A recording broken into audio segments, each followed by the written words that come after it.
Sponsored by บางจาก Sustainable Business Development in Harmony with the Environment and Society. Today I'm here with Kun Vithoon Phomphongsacharan, Director of Mekong Energy and Ecology Network, whose visions and idea regarding environment and energy have been on the table for decades. Kun Vithoon, we all know that Sayaburi Dam is not a new thing to this region, as regional and international audience have been discussing over these issues of damming the shared river. But then throwing back in 2012, the issue has been rough throughout the year. But then for both developer, energy hunger, environmentalists, including all the opposition in this Mekong society, then the issue has become heated up again since the November, as the Lao government inaugurated the groundbreaking ceremony. So what do you think are the factors or certain decisions that actually leading to this risky decision of Lao government? I was saying that the situation of the cooperations of four country, Lower Mekong four country, I think this is a very much testing case of how can they work together. On one hand, they promoting the development cooperation, but on another hand, they don't have a measure or kind of like good measurements to dealing with some kind of, especially transboundary impact issue.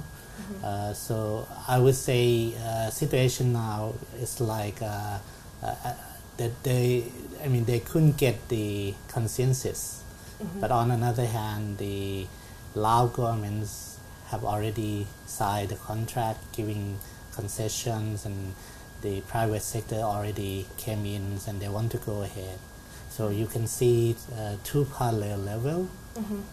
On one parallel is the unfinalized or unfinished or incomplete the cooperation, but on another level, business want to go ahead. Otherwise, they will have some cost, and who will pay that cost? So that's what's going on.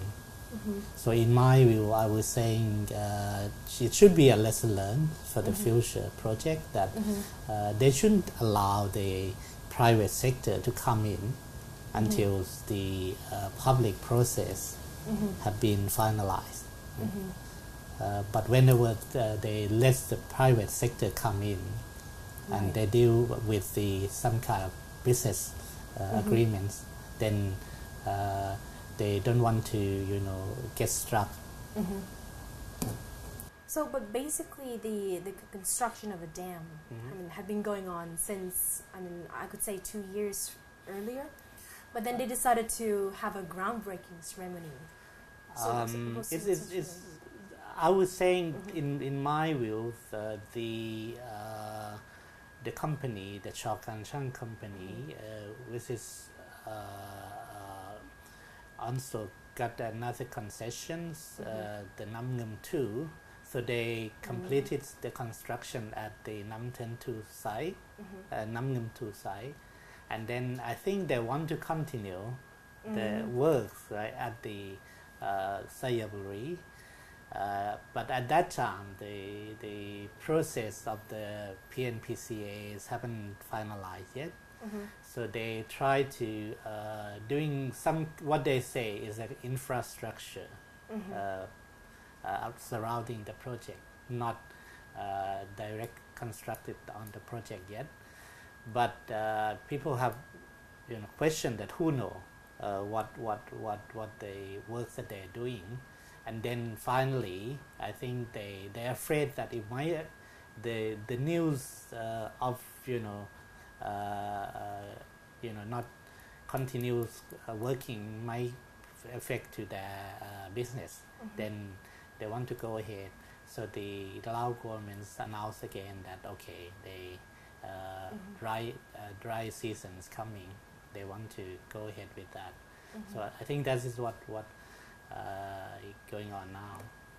Laos want to reach Millennium Development Goals by 2020, and then for Thailand, we want energy, so electricity demand going on. And and some say that we actually are over forecasting it. What do you think are kind of trade-offs would you suggest if they want to continue with the dam project? I would say who actually set this solution. I would say there are many scenarios for Laos, for Thailand energy demand. I would say that the Sayaburi or other dam developments in Laos is just, one of the opportunity for Laos for economic developments, but actually is for promoting the foreign investments, especially in this case. You can see a lot of Thai energy company, Thai bank are doing business on this. And looking at the Thai energy demand, we are not actually in the crisis. Not yet. We just believe that in the future, the growth of the economic growth will stimulate the energy demand. But in my study, we think that the assumption of exponential growth is not an option anymore, because since the crisis in 1997, we have at least 4 times of the minus growth of energy demand in Thailand. So it means that every time when we have economic problem at the local or at the international, like at the subprime in the US or the European crisis or even the flood in 2011, that all caused the dropping of the electricity demand. So how can we continue the model of exponential growth? I think that will lead to the overinvestment. Right. But the people who will enjoy with this is investor who deal with the project investment. But the people who will bear the cost is the Thai energy consumer and the local Lao, who will suffering with the environmental impact from the project. So, what kind of, so it's going to be contradictory in a way, because Laos wants to promote its own battery of Asia policy and getting rid of the LDC, least developed country. I was saying that Laos should think about more option, right? Okay, they might be able to develop some, but they have to use the framework of sustainability, not just the framework of economic developments per se. Then they have to looking at the different combination. For example, they have Mekong resource can also provide others economic possibility like agriculture, fishery, or tourism. And if they trade off by just building hydro dam and then will destroy the other, then this become in my view very risky option. If it fail, it will affect to their future. And these options are very much relying on the Thai energy demand, which is they cannot control. So how can they make sure that IGAT will buy them energy, as promised, and how IGAT will know that the Thai energy demand will be increased at their projection? So all of this is uncontrolled. So what do you think are the options for Laos? Yeah, I would say the options of battery of Asia is very old economic development paradigms, with these blueprints have created since the Second World War. But now we are talking about sustainable development, which is looking at not only economic, but looking at the futures, sustainability. So in this case, I really feel like they should review to looking at more more option, and then the combinations of different economic activity, not relying on one economic activity, which is very risky.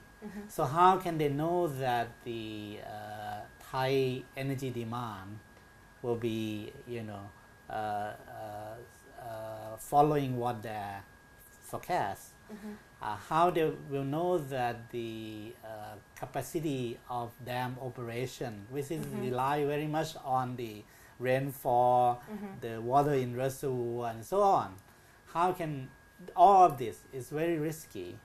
So they should looking at the option like okay, how they can utilize the Mekong resource in more sustainable way, like agriculture, fishery, or even to the ecotourism.